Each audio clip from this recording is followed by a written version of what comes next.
গণভবন থেকে লাঠি মেরে বাংলাদেশ থেকে বের করে দিয়েছে। অভিনন্দন জানাই সেই সকল তরুণ ছাত্রদেরকে যারা বিএনপি তৈরি করা এই জমিনের উপরে দাঁড়িয়ে গণঅভ্যুত্থানের সর্বশেষ নেতৃত্বে অকুতোভয় সাহস দেখিয়েছে। তাদের আত্মার মাগফিরাত কামনা করি।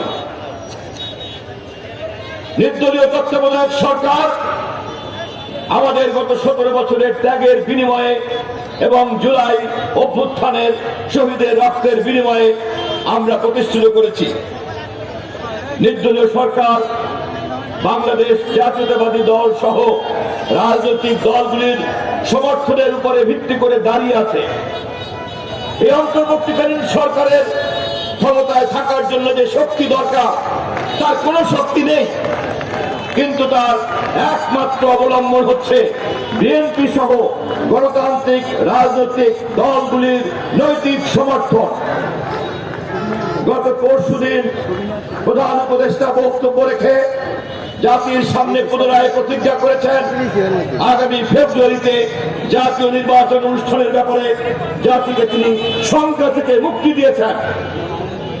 বাংলাদেশ জাতীয়তাবাদী দল ইতিমধ্যেই প্রধান উপদেষ্টার নির্বাচনের প্রশ্নে এই দৃঢ়তার কারণে জনগণ যেমন খুশি হয়েছে, তেমনি জনগণের পক্ষে বিএনপি প্রধান উপদেষ্টাকে ধন্যবাদ জানিয়েছে, অভিনন্দন জানিয়েছে। আমি এই সমাবেশ থেকে রকিবুল হাসান বকুলের পক্ষ থেকে, আপনাদের পক্ষ থেকেও প্রধান উপদেষ্টা ডক্টর ইউনূসকে ধন্যবাদ জানাতে চাই। যারা নির্বাচন নিয়ে চক্রান্ত করছেন, যারা জাতীয় নির্বাচনকে পিছিয়ে দেওয়ার জন্য টালবাহানা করছেন, যারা একটি নির্বাচিত জনপ্রতিনিধিত্ব না রেখে অনির্বাচিত সরকারকে ক্ষমতায় রেখে প্রভাব বিস্তার করার ষড়যন্ত্রে লিপ্ত আছে, সেই সকল দেশি বিদেশি শক্তিকে আমরা জানিয়ে রাখতে চাই, জনগণ তার মালিকানা চর্চা করবে ভোটের মধ্য দিয়ে। রাষ্ট্রের মালিক, দেশের মালিক জনগণ তার মালিকানা চর্চা করবে ব্যালট পেপারের মাধ্যমে। এত বছর শেখ হাসিনা নিজেই ব্যালট পেপার ছাপাতো, নিজেই ব্যালট পেপারে সিল মারত এবং এই অপকর্মে রাষ্ট্রের রাজস্বের টাকা দিয়ে পালা কর্মকর্তা কর্মচারীদেরকে ব্যবহার করত। সর্বশেষ 2018-তে পুলিশকে সে রাতের বেলায় ব্যবহার করেছে নিশি রাতের ভোটের কারণে। আমরা এই নির্বাচন আর বাংলাদেশে হতে দেব না। আমরা বাংলাদেশে আর কোনদিন জনগণের ভোটাধিকার এবং তার ন্যায্য ব্যালটকে জনগণের কাছ থেকে ছিনিয়ে নিতে পারে এমন কোন সরকার, রাষ্ট্র এবং প্রশাসন যন্ত্রকে ক্ষমতায় বসতে দেব না, দেব না, দেব না। আমরা জানি এই কাজ আমাদের একার কাজ না। আমাদের নেতা দেশনায়ক তারেক রহমান সেই কারণে 2022 সনে জাতীয় ঐক্যমত্যের সরকারের ঘোষণা দিয়েছেন।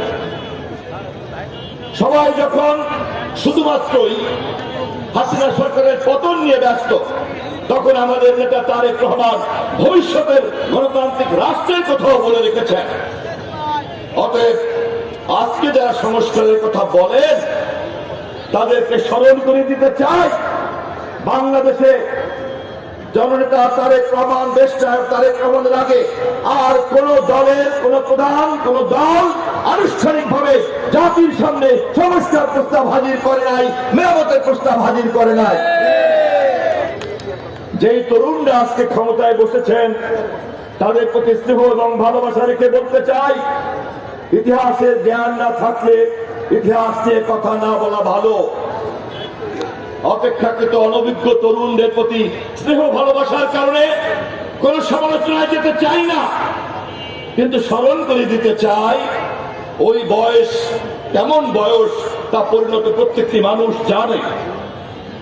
রাজনীতির মতো রাষ্ট্র এবং জনগণের ভাগ্য নির্ধারণ করার প্রক্রিয়াতে আন্তরিকতাকে স্নেহ করা যায়, কিন্তু তাকে অপরিপক্কতাকে নেতৃত্বের আসনে দেওয়া যায় না, যেখানে কোটি কোটি মানুষের স্বার্থ জড়িত থাকে।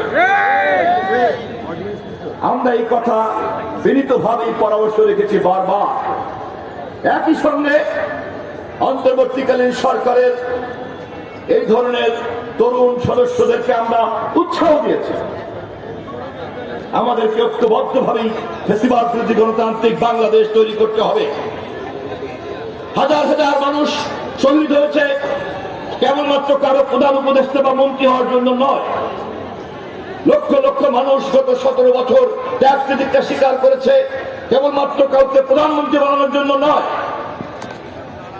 ইলিয়াস আলী সহ যারা এখনো ঘুমের কারণে আমাদের মাঝে ফিরে আসতে পারে নাই, তাদের পরিবার এবং তাদের এই ত্যাগ কেবলমাত্রই ক্ষমতায় যাওয়ার জন্য নয়।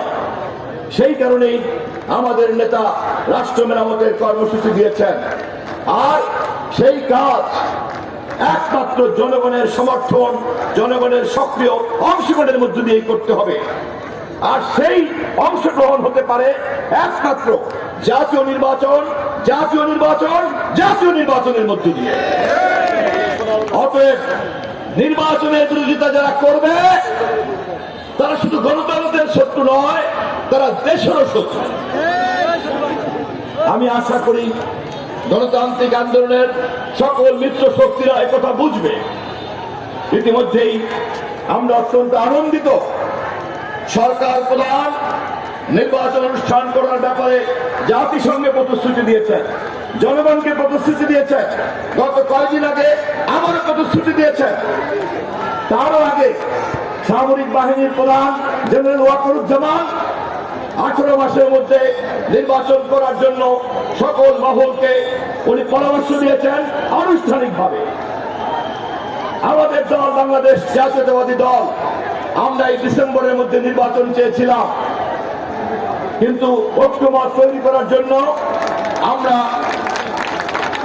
বিশাল বিশাল মিছিল আসছে, করতালি দিয়ে আপনারা তাদেরকে অভিনন্দন জানাবেন।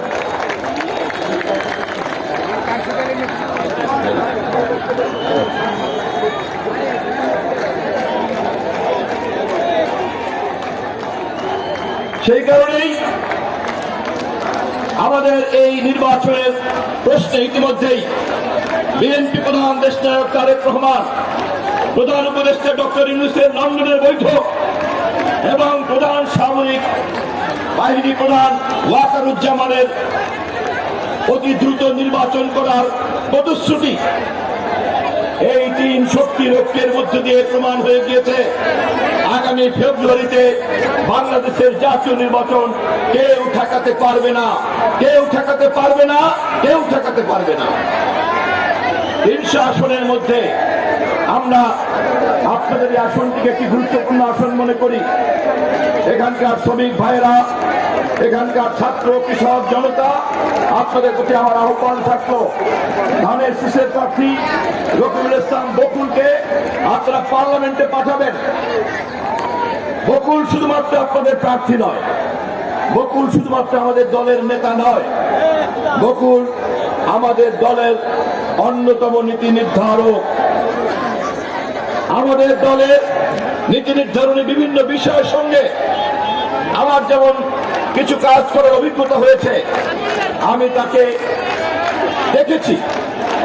জাতীয় রাজনীতি, জনগণের রাজনীতি, জনগণের চিন্তা, আগামী দিনে যারা বাংলাদেশ জাতীয়তাবাদী দল এবং দেশকে নেতৃত্ব দিবে তার সকল যোগ্যতাই শ্রীমধন্য রকিবুল ইসলাম বকুলের মাঝে আছে।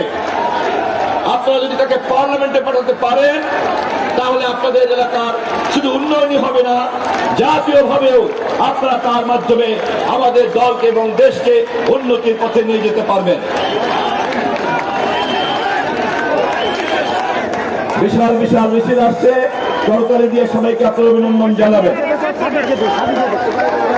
আমি আপনাদের মাঝে আরো দীর্ঘক্ষণ কথা বলতে পারলে খুশি হতাম, কিন্তু আমার ঢাকাতে 8:30টায় আর একটা জরুরি মিটিং এ গিয়ে অ্যাটেন্ড করতে হবে।